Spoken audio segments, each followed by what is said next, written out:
የተናገረው እግዚአብሔር ነው። እንግዲህ አስተውሉትማ ያሰቡትን ሁሉ ለመስራት አይከለከሉም አለ እግዚአብሔር። እነዚህ እንዲህ ያላቸው እነማን ናቸው ብንል ሰዎችን ነው። እግዚአብሔር ለሰዎች ነፃነትን አውጇል። ምን አይነት ነፃነት የተባለ እንደሆነ እንግዲህ እኔ በፊትህ ሁለት ነገር አስቀምጬልሃለሁ። ይኸው አቅርብኩ ለከ እሳተ ወማየ፣ እሳትና ውሃ በፊትህ አስቀምጬልሃለሁ። እንግዲህ ምርጫው ያንተ ነው። ግን እኔ ስመክርህ በሕይወት እንድትኖር ሰላምህ እንዲበዛ ፈቃድህ እንዲፈጸምልህ በዚህኛው በቀኙ መንገድ ብትሄድ ምንጊዜም በነፍስህም በሥጋህም ደስተኛ ሆነ ትኖራለህ። ይህኛው መንገድ በግራው መንገድ የምትሄድ ብትሆን ደግሞ ለዘላለም የሚጠብቅህ ፍዳ ነው። በዚህም ዓለም ሳለህ የሚያኖርህ ሐዘን ነው፣ ጭንቀት ነው፣ መከራ ነው። ስለዚህ እኔ ይሄኛው መልካም መንገድ ነው፣ ይሄኛው ክፉ መንገድ ነው፣ በዚህ አትሂድ ብሎ ለአዳም አስተምሮታል፣ አባቶችና እናቶች። ስለዚህ ግን አለ የወደድከውን ለመስራት ነፃነቱን ሰጥቼሃለሁ ነው ያለው። እኔ ግን አምላክ ፈጣሪ ስለሆንኩኝ አስገድጄ ይህን ስራ ብዬ አልልህም፣ አላስገድድህም። አስወድጄ ነው የምገዛህ። ክፉ ነገር ይሻለኛል ብለህ ብትመርጠው ምርጫ ነው፣ አልከለክልህም፣ ስራው። በኋላ ግን መጨረሻ ላይ ደመወዝ አለ። በዛ በደመወዝ ጊዜ ይሄ ነው ወይ የኔ ደመወዝ ማለት አይቻልህም። ያ የሚያሳዝነው የመጨረሻው ፍርድ እንዲያገኝ በዚህኛው መንገድ ጸንተህ ኑር፣ በቀኙ ጎዳና ሂድ እያለ ለአዳም አስተምሮታል። አሁን ታዲያ ዛሬ የትምህርታችን መነሻ አድርገን የተመለከትነው ይሄንን ኃይለ ቃል ነው። እንግዲህ ምንድነው ኃይለ ቃሉ ያላቸው እንደሆነ ያሰቡትን ሁሉ ለመስራት አይከለከሉም። ይኸውላችሁ እግዚአብሔር እንዲህ አለ፣ እኒህ ሰዎች እንግዲህ ያሰቡትን ሁሉ ለመስራት አይከለከሉም። ነፃ ፈቃድ አላቸው። ሰው የወደደውን እንዲሰራ ተፈቅዶለታል። ግን ጨርሰን ከምናጠፋቸው እንውረድና እነዚህን ሰዎች በቋንቋ እናለያያቸዋል። ኑ እንውረድ። እያንዳንዱን ሰው አንዱ የአንዱን ቋንቋ እንዳይሰማ ቋንቋቸውን እንደበላልቅባቸው፣ እንዳይስማሙ። ቋንቋቸው አንድ ስለሆነ ነው ይህንን ስራ ሊሰሩ የጀመሩት። በቋንቋ ስለተጋቡ ነው። እኒህን ሰዎች ጨርሰን ከምናጠፋቸው ቋንቋቸውን ብናለያይባቸው፣ በቋንቋ እንዳይግባቡ ብናደርጋቸው ይሻላል። ስለዚህ ኑ እንውረድ አሉ። እንደማናቸው የሚሉት ሥላሴ ናቸው። እንግዲህ በትናንትናው ዕለት አጋዕዝተ ዓለም ሥላሴ በሚከበሩበት ቦታ ሁሉ የሚነገረው ይሄ ኃይለ ቃል ነው። ይሄን ኃይለ ቃል ደግሞ በኦሪት ዘፍጥረት ምዕራፍ 11 ላይ እና በመጽሐፈ ኩፋሌ ምዕራፍ 10 ቁጥር 11 ጀምሮ እስከ 16 ድረስ ያለው ኃይለ ቃል አስፍቶ ይሄን ቃል ይነግረናል። እግዚአብሔር አሁን እንግዲህ እነዚህ ሰዎች እነማን ናቸው የተባሉ እንደሆነ የካም ልጆች ናቸው። ካም ማለት የኖህ ልጅ ነው። እንግዲህ ኖህ ስንት ልጆች አሉት? ሴም፣ ካም፣ ያፌት የተባሉ ከዚያ ከጥፋት ውሃ የተረፉ 3 ልጆች አሉ። ካም በዘመኑ ማያህ እየተባለው የንፍሮ ውሃ እየተባለው የሚጠራው ያ ዘመን እግዚአብሔር የሰውን ልጅ ከገጸ ምድር ያጠፋበት ዘመን ሲሆን ኖህን ግን 8 ቤተሰቦችን አትርፎታል። ኖህ ከሚስቱ ጋር 2 ነው። 3 ልጆች አሉት። 6 የልጆቹ ሚስቶች 3ቱ አስቡት እንግዲህ የልጆቹ ሚስቶች 3ቱ ልጆቹ 6 ኖህና ባለቤቱ 8 ቤተሰብ ይሄን የተረፈው።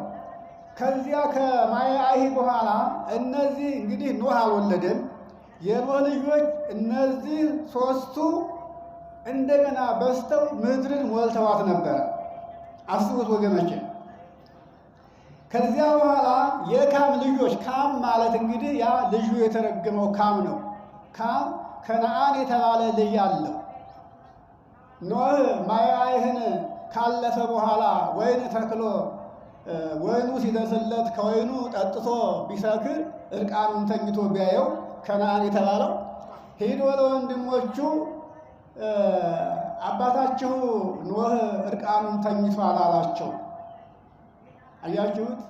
ሴምና ያፌት ግን ፊታቸውን አዙረው ወደ ኋላ ሄደው አባታቸው ላይ ልብስ ደረቡለት፣ የአባታቸውን ዕቃ ላለማየት። ኖህ በነቃ ጊዜ ከነዓን እንዳየው አይቷልና ምን አለው?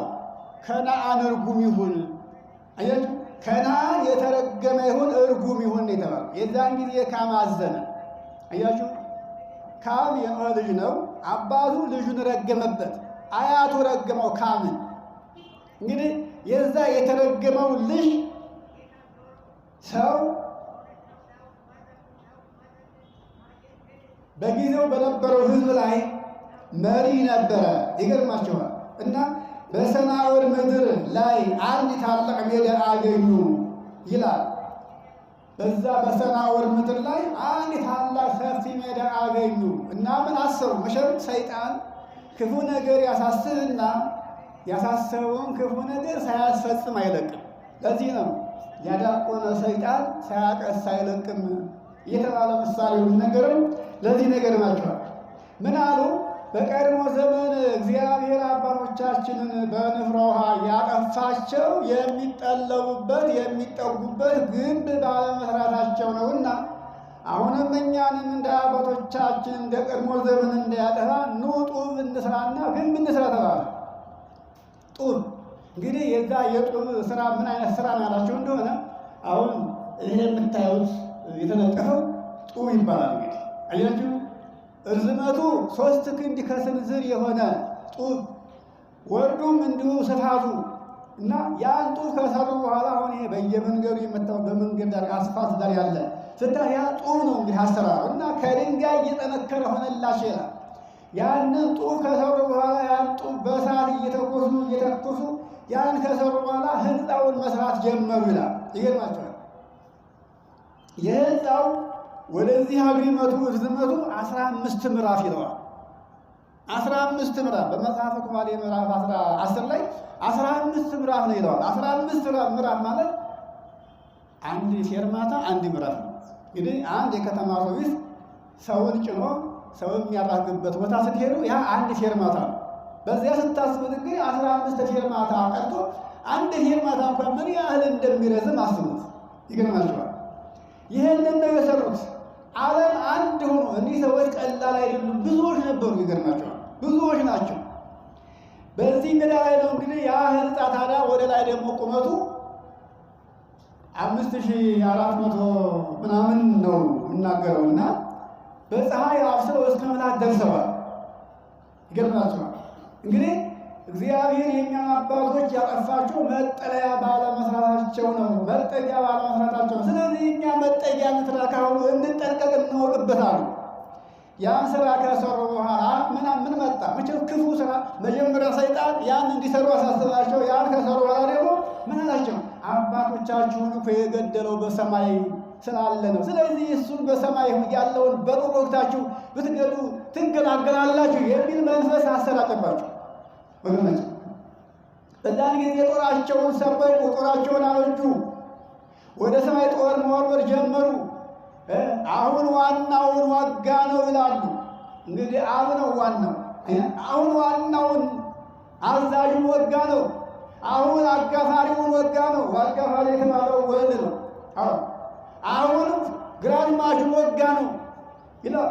እንግዲህ ፊት አውራሪውን አጋፋሪውን ግራዝማቹን ወጋ ነው ይላሉ። ግን ያም የሆነው በአየር ላይ ያሉ አጋንንት የተወረወረውን ጦር እየተቀበሉ ደም እየቀቡ ይመጡላቸዋል። እነሱ ግን አሁን ወልድን መንፈስ ቅዱስን የወጋን እየመሰላቸው እንዲህ አይነት ክፉ ስራ፣ ክፉ ነገር አስበው፣ ክፉ ነገር ተናገሩ፣ ክፉ ስራ ሰሩ። ይኸውላችሁ የሰው ልጅ መጨረሻው ምን እንደሚያሳዝን አስቡትም። ስለዚህ ምን አለ እግዚአብሔር? ሥላሴ ምን አለ? የወደዱትን ይሰሩ ዘንድ አይከለከሉም፣ ነፃነት ተሰጥቷቸዋል። የወደድከውን ስራ ተብሎ ለአባታችሁ ለአዳም ተፈቅዷል። ለምን ይህን ስራ ሰራችሁ ብለን አንከለክልም። እንግዲህ እኒህን ሰዎች ጨርሰን ከምናጠፋቸው በቋንቋ እንለያያቸው። ለዚህ ያደረሳቸው ቋንቋቸው አንድ ስለሆነ አንድ ወገን ስለሆኑ ነው። እንግዲህ በቀድሞ ዘመን የሰው ልጅ ኃጢአቱ ስለበዛ 8 ሰው ስናስተምር በስተቀር ሁሉም ዓለምን አጥፍተነዋል። አሁንም ድጋሚ ያንን ላለማጥፋት ለኖህ የገባነው ቃል አለ። ዳግመኛ በማያይ ላለማጥፋት ቃል ገብቻለሁኝ፣ ለዚያውም ደግሞ በሰማይ ቀስቴን አሳያለሁ ብዬ ለአዳም ለኖህ ቃል ገብቻለሁ። አዎ በኦሪት ፍጥረት ምዕራፍ 9 ላይ ስንመለከት ለኖህ የተገባው ቃል አለ። ዳግመኛ ይችን ዓለም በንፍረ ውሃ አላጠፋትም፣ ላለማጥፋትም በሰማይ ቀስተ ደመና ያሳያለሁ፣ ኃጢአታችሁ ሲበዛ ቀስተ ደመና አይቼ እመልሳለሁ ብሎ ለኖህ ነግሮታል።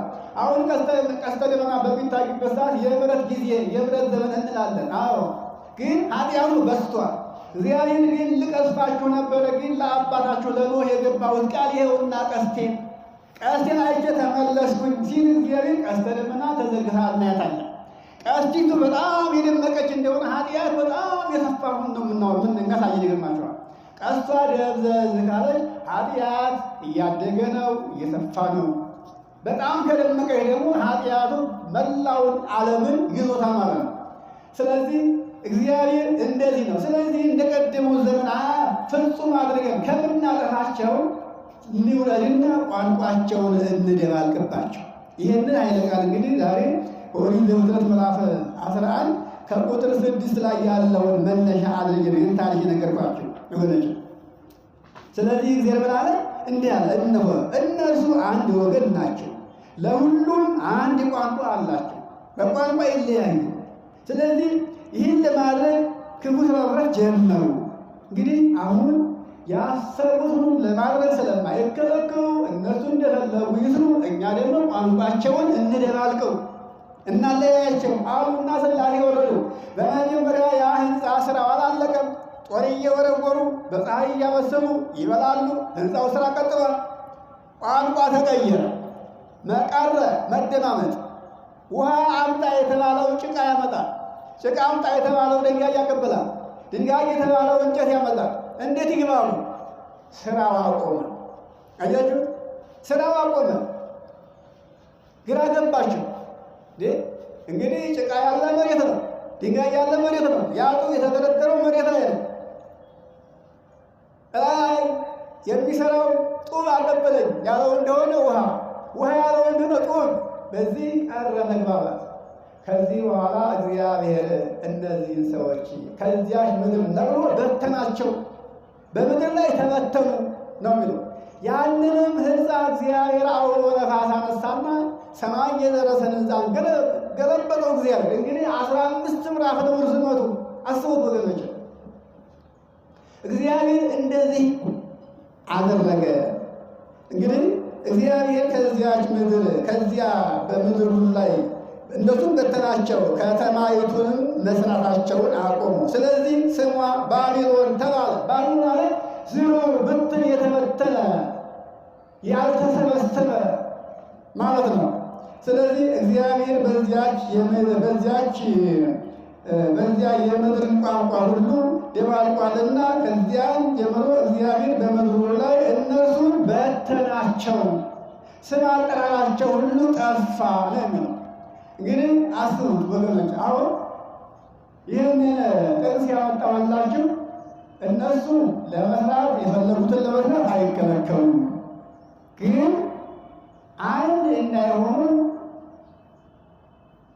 ቋንቋቸውን እንለያያቸው፣ በቋንቋ እንዳይገኙ እናደርጋቸው፣ እንዳይገናኙ እናደርጋቸው ማለት ምን ማለት ነው? ዛሬ እኛ እግዚአብሔርን በማሳሰናችን ምንድን ነው የገጠመን? አያችሁ፣ በቋንቋ አንድ ነን። አያችሁ፣ በቋንቋ አንድ ነን። አማርኛውን፣ ትግረኛውን፣ ኦሮመኛውን፣ ጉራገኛውን፣ አፋረኛውን እናውቃለን። አልፎም ደግሞ እንግሊዘኛውንም እናውቃለን። የሁሉም ቋንቋ ሁሉ አያችሁ፣ በቋንቋ ተግባብተናል። ግን በሀሳብ እንገናኛለን፣ በመግባር እንገናኛለን።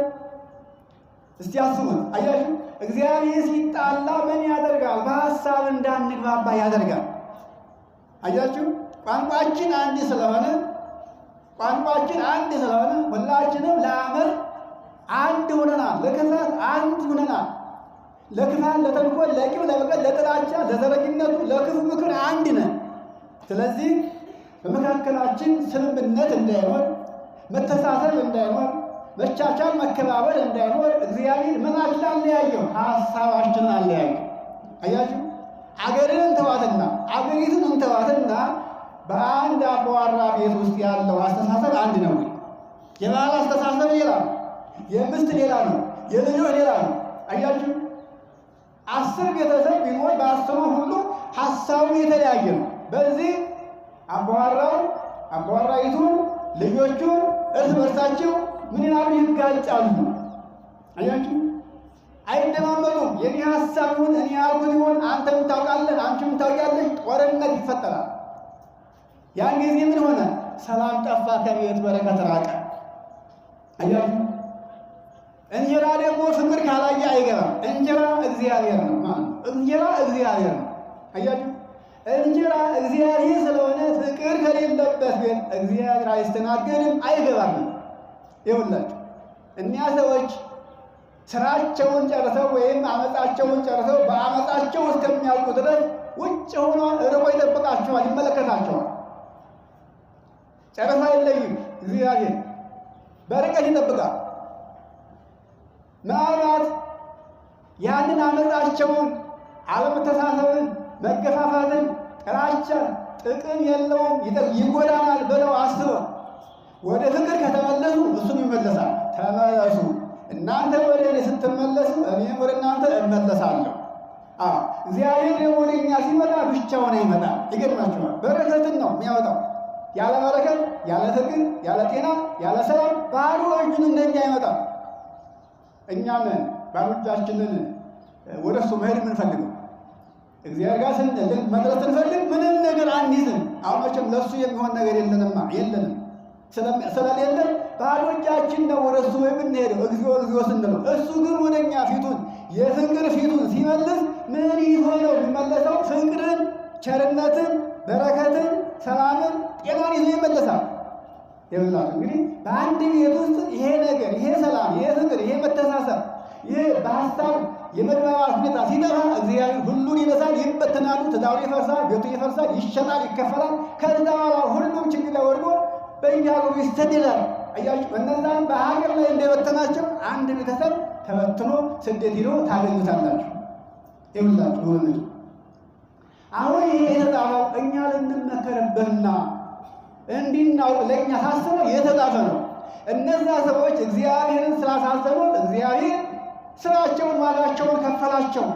እሱም ደግሞ መንግሥተ ሰማያትን ሳይሆን በዚህ ዓለም እንኳን ሲኖሩ እንዳይደላቸው እንዳይመቻቸው የሚበላውን የሚጠጣውን ነስቶ የሚለበሰውን ነስቶ እርቃናቸውን ገዛቸውን አስቀራቸው። ዘር ሊባረክ የሚችለው እግዚአብሔር ሲቀርብ ብቻ ነው። እግዚአብሔር አብርሃምን የባረከው በዘር ነው። ገንዘብ አላሸክመው። አያችሁ ለአብርሃም ገንዘብ ሳይሆን ያሸከመው ዘርን ያሸከመው። እንግዲህ አብርሃም እኮ 430 ዘመን ስደተኛ ነበር በከነዓንና በግብፅ ምድር። 430 ዘመን በከነዓን 215 በግብፅ 215 የአብርሃም ስደተኛ ሆኖ 430 ዘመን በመከራ ነው የኖረው። ይገርማችኋል። ግን እግዚአብሔር አብርሃምን በዘሩ ነው የባረከው። ምድር ስትባረክ ምን ታደርጋለች ብለን ካሰብን ምድር ስትባረክ የተከሉባትን ተክሉ ወይኑን፣ ትርንጎውን፣ የሚበላውን አትክልቱን ትሰጣለች። የተዘራውን ስንዴውን፣ ጤፉን፣ ሌላውን እህል ሁሉ ታበረክታለች። ምድር ስትባረክ ግን የተዘራባትን ጠጥታው ትቀራለች። ገበሬው እቤቱ አውጥቶ ዘርቷል። ያች ምድር አልመለሰችም፣ እቤት የለም። አያችሁ ስደት ነው። ሲጣላ እግዚአብሔር በዚህ ነው የሚጣላ። ከዚያም በላይ ደግሞ በእናታችን ማኅፀን ሳለ ይዘነ የወጣ ሙሉ አካል ነበረ። አያችሁ ያ ንጹሕ አይምሮ ዓይናችን፣ እጃችን፣ እግራችን መላ ሰውነታችን ሁሉ ይዘነ የወጣ ነው አለ። ያን ሁሉ ይነሳል እግዚአብሔር። እንደ ልባችን መናገር እንዳንችል፣ እንደ ልባችን ማየት እንዳንችል፣ እንደ ልባችን መስማት እንዳንችል፣ እንደ ልባችን ማሰብ እንዳንችል አይምሮ የለም። አያችሁ ወገኖች አይምሮ የለም። ለምን? የአባቶቻችንን መንገድ ተከትለን እንደነሱ ስለበደል ነው ማለት ነው። ዛሬ እነዛ ጦር ሰብቀው ሰማይ ላይ ወጥተው ጦር ወረወሩ አለ። ዛሬ እኛ ጦር ሰብቀን መወረራችን ነው ማናውቀው። ጦር የወረወርን አይመስለንም። በባልንጀራችን ላይ ክፉ ነገር ስንቀስር እግዚአብሔርን እየወጋን እንደሆነ አናውቅም ወገኖች። ሰው የሰውን ሕንፃ ያፈርሳል፣ የሰውን ቤት የሰውን ግንብ ያፈርሳል። አያችሁት? ያ ግንብ ቢፈርስ ሰው ሰራሽ ነው፣ ሰው ይሰራዋል። የእግዚአብሔር ሕንፃ ግን ሰው የማይሰራው ሕንፃ አለ። አያችሁት? ዛሬ ሰው እያፈረሰው ነው ያለው። የእግዚአብሔር ሕንፃ ሰውን እየገነባ ነው ሳይሆን እያፈረሰው ነው ያለ። እንግዲህ ስንችል በጉልበታችን፣ ሳንችል በሐሳባችን፣ በክፉ ምክራችን በዛ ሰው ላይ ክፉ ነገር ጠንስሰን ክፉ ነገር ስንናገር እንግዲህ ያን ሰው የሚያፈርስ የሚገድል ከስር ከመሰረቱ የሚነቅል ሀብቱን ንብረቱን ወርሶ የሚያሳድደው ማን ነው? እኛ በጫርነው ነገር ነው። እኛ በቆሰቆስነው ነገር ነው። በሰው ላይ ክፉ ነገር አስበን ክፉ ነገር ስንናገር፣ በሰው ላይ ክፉ ነገር ስራ ስንሰራ እግዚአብሔርን ሕንፃውን እያፈረስንበት ነው ለማለት ይላል። ለዚህ ደግሞ እግዚአብሔር ሲበቀል ምን አደረገ? ሰላማችን ነሳ፣ ጤናችን ነሳ፣ ሀብታችን ነሳ፣ ጉልበታችን ነሳ። ልጆች ተወልደው በክብር ማደግ እንዳይችሉ፣ ሽማግሌዎች በፍቅር ዘመናቸውን አሳልፈው በፍቅር እንዳይቀበሉ እንዳይሸኙ፣ ጧሪ ቀባሪ አጥተው ታዛቢ አጥተው መንገድ ላይ ወድቀው የሚያመሳቸው የሚያጎርሳቸው የሚያወሳቸው አጥተው ታያቸዋላችሁ። አያችሁ፣ እንዲህ ነን።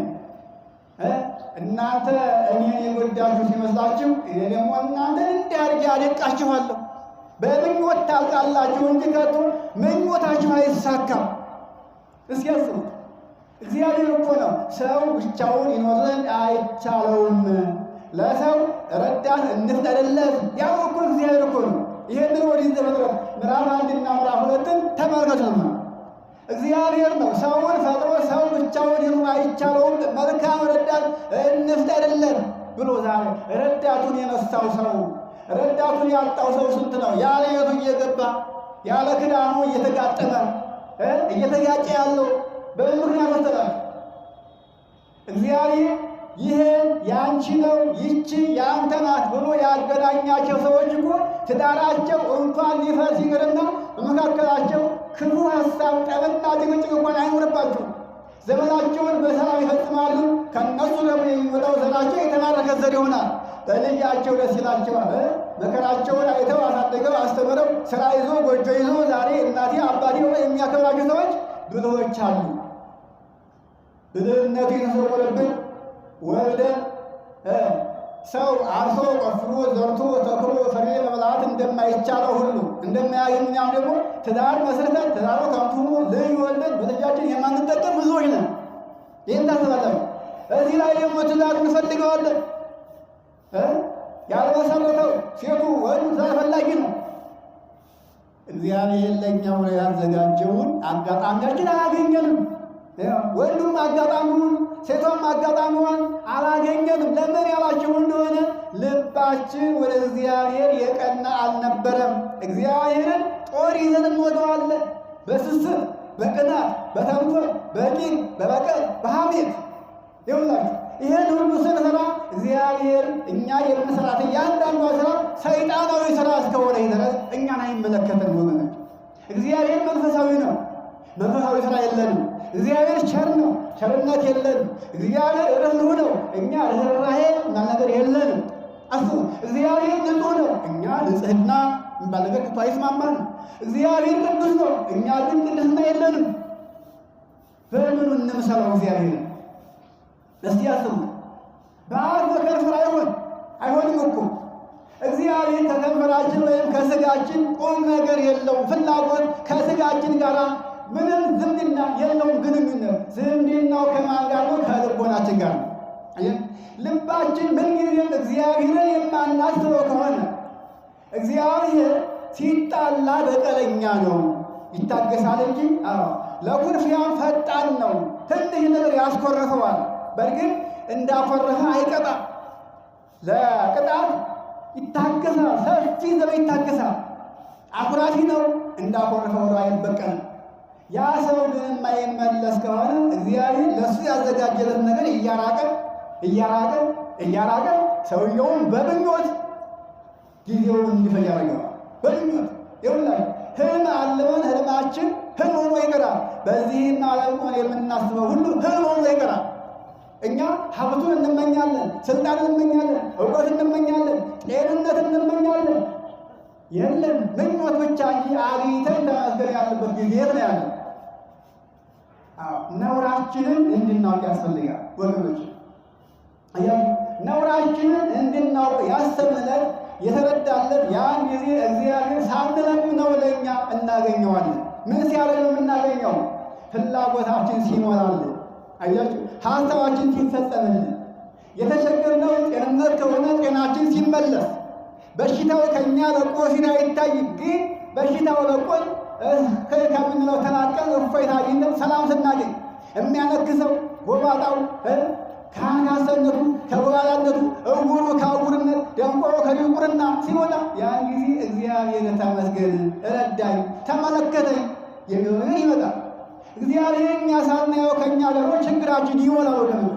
ችግራችንን ግን በራሳችን እንዳመጣነው አውቀን እግዚአብሔርን ያስረሰበት ጊዜና ሰዓት እንደሌለ ተገንዝበን በዚህ ዓለም ስንኖር በልባችን ክፉ ነገር አስበን ያሰብነውን ክፉ ነገር እያጠነጠልን ያን ክፉ ነገር ለመስራት ብቻ እንቅልፍ አጥተን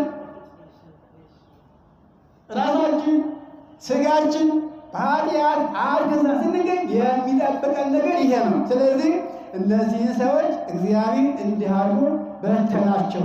ተው ኃጢአቱን እንዲሰራ ነፃነት አለ፣ አንከለከልም። እግዚአብሔር በኋላ እንዳታለቅሱ ተው ኃጢአትን አትስሩ ነው እንጂ ኃጢአት ለመስራት ፈቃደኛ ከሆነ አይከለክልም እግዚአብሔር። ይልቅ ወደ ቅድስና ቦታ ከምንሄድ ወደ ርኩሰት ቦታ ስንሄድ ነው የሚቀናን። ይገርማችኋል። ዝም ብላል እግዚአብሔር። አያችሁ እኛ አሁን ኃጢአቱን ለመስራት አልተከለከልንም። እየሰራን ያለ ነው፣ እየፈጸምነው ነው ያለ ነው ወገኖች፣ አልተከለከልንም። ግን እግዚአብሔር ራሳችን አውቀን የማንመለስ ከሆነ እግዚአብሔርን መውረስ እንችላለን፣ መንግሥቱን መውረስ እንችላለን። ፈቃዳችን ይፈጸማል? አይፈጸምም። አባቶችና እናቶች እንግዲህ እነዚህን ሰዎች እንዲህ አድርጎ በምድር ላይ የበታተናቸው በሀሳብ እንዳይገናኙ በቋንቋ እንዳይገናኙ አድርጎ ሲበትናቸው አናጥፋቸው፣ ይኑሩበት። ኃጢአቱንም ጽድቁንም ለመስራት ቢፈልጉ እኔ ነፃነትን ሰጥቻለሁ። ሁለት ነገር እሳትና ውሃ አስቀምጬልሃለሁ። እንግዲህ አንተ እጅን ወደ ፈለግተው ላክ ብዬ አንድ ጊዜ ፈቃድ ሰጥቻለሁ። አሁንም ኃጢአት ሰራ ብዬ ማንንም አላስገድደውም። ወዶ የሚሰራው ካለ ወዶ ይስራው። ወደ እኔ ይመለስ ይሰየው፣ ባይመለስም ደሞዙ ፍዳ ነው፣ መከራ ነው፣ ልቅሶ ነው፣ ዋይታ ነው፣ ጭንቀት ነው፣ ራስ ምታት ነው። ያን ሁሉ አሸክመዋለሁኝ አለ። ይህም ሁላችን ዛሬ አይምሯችን ባዝኗል። ሆነች የምናስበው ነገር ጠፍቶብናል። ማስተዋል ተስኖናል። እንዲሁ ዝም ብለን ነው የምንንቀሳቀሰው። እግዚአብሔር ልጅ ይሆናል። ሕሊና ሊኖረን ያስፈልጋል። ሰው ሕሊናውን ሲያጣ የሚሳደበው ፈጣሪውን ነው። ልጅ ሕሊናውን ሲያጣ የሚሰድበው አባቱን እናቱን ነው። የሚማታውን እናቱን አባቱን ነው። የሚገድለውን ወንድሙን ነው። ሕሊና የሌለው ሰው አባቱን እናቱን ወገኑን አያውቅም። ዛሬ ዓለምን የያዟት እነማን ናቸው ከተባለ ሕሊና ያጡ ናቸው። አያችሁ፣ ሕሊና ያጡ ናቸው። እግዚአብሔር እንዳለ የሚያስቡ ለሰውና ለሀገር ርኅራኄ የሌላቸው ናቸው። ስለዚህ ከዚህ እንድንለይ ያስፈልጋል።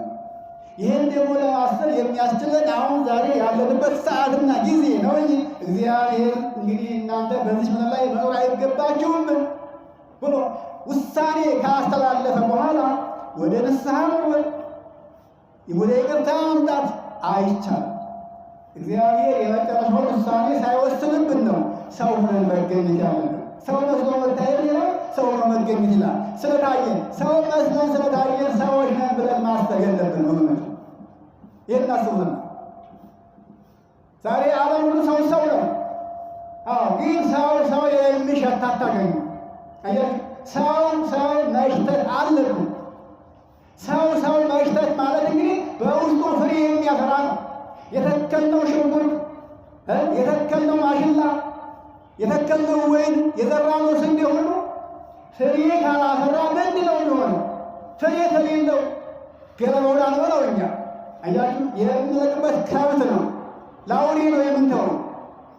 እግዚአብሔር በነሐስ የመታውን እህልና ተክልማ እንኳን እኛ በልቶ ከብቶች እንኳን ገለባውን ብሩን አይበሉትም።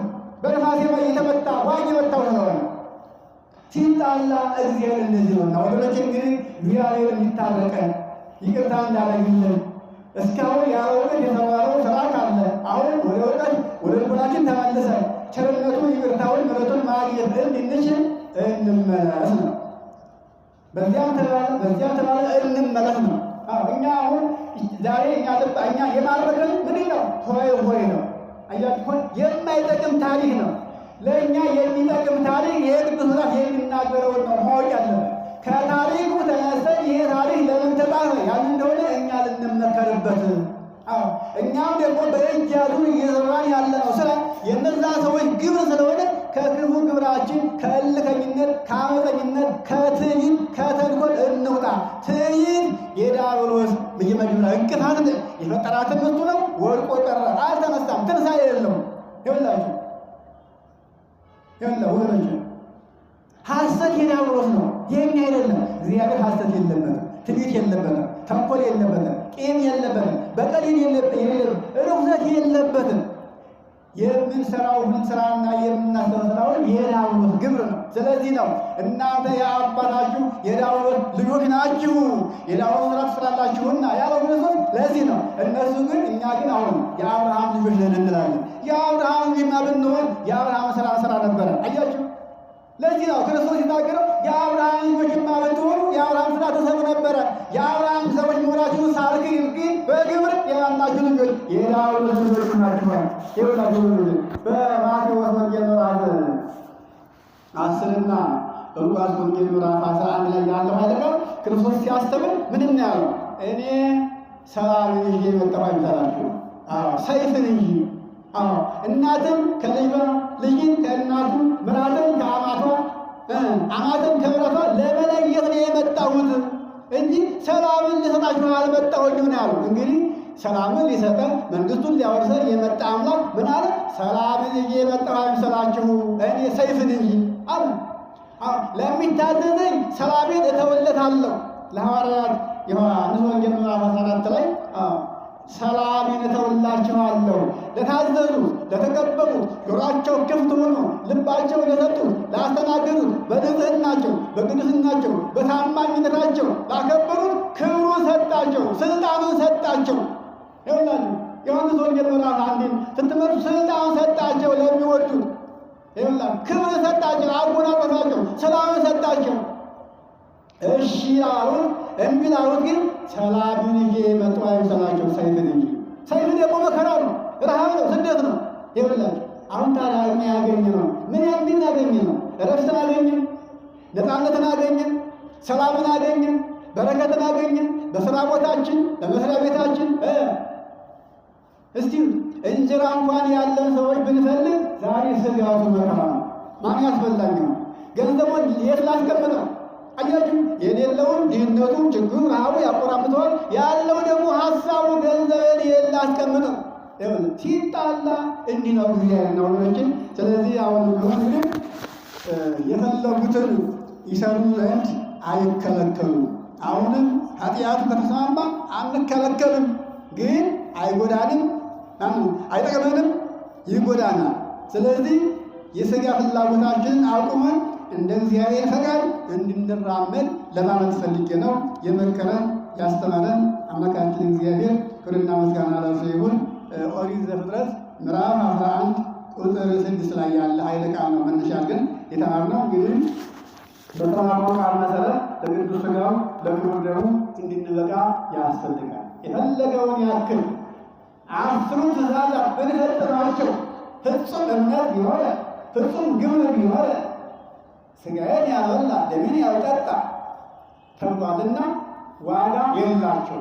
እዚህ ዓለም ላይ የተጀመረው አዝመራ ሁሉ ካልተሰበሰበ ለቁም ነገር አይበቃም። አያችሁ፣ እነዚህ 10 ትእዛዛት ሁሉ ምግባራችን፣ እምነታችን፣ ጥሩ